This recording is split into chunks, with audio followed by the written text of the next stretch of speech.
morning. Today is October 2 and ito na ating update. So, ito, napalitan na yung facade ng house natin. So, tinatanggal na yung luma. So, by today, tapos na rin dapat yan. Itong roof natin, pinapalitan na rin hanggang dun yan. Papalitan, no? So, and then ito, yung sa taas niyan, i-check up na lang yung kung meron tayong butas, ayusin din yan. Update naman natin sa loob. Ito, nagpapakabit tayo ng pump. It's just ito, centrifugal pump. Ikakabit yan para umakyat ang tubig sa ating second floor CR.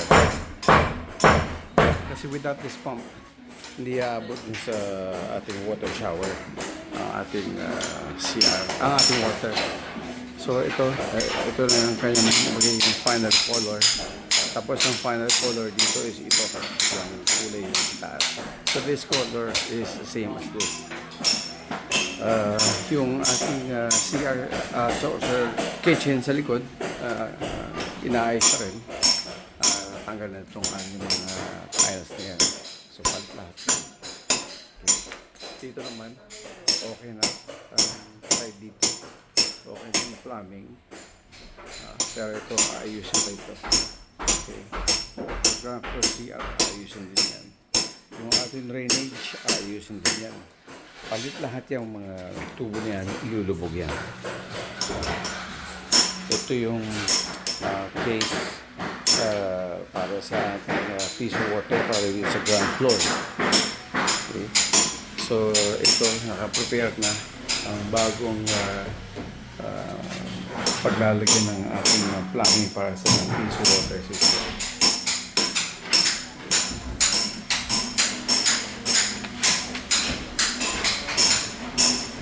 Sa second floor naman, still inaayos pa rin ang ating flooring para maging iisa lang ang kulay niya. Okay.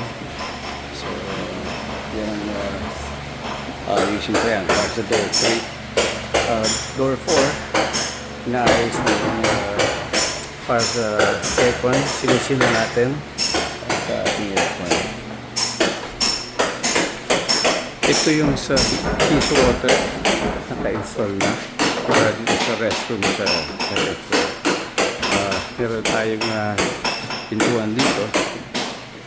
Tapos hinihintay na natin matapos sa water para sa baba. Yung number 2, okay na ang flooring nito. Pina-finalize na lang interior paint.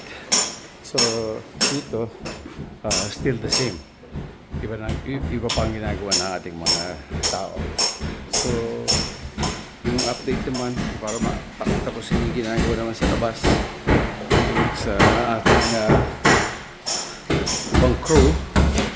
Ayan, papalitan lahat ng yung mga braces, ayusin lahat yan, papantayin ng bubong, palit lahat ng bubong natin. Lahat yan hanggang doon, palit lahat. So that's update for week. See you next time.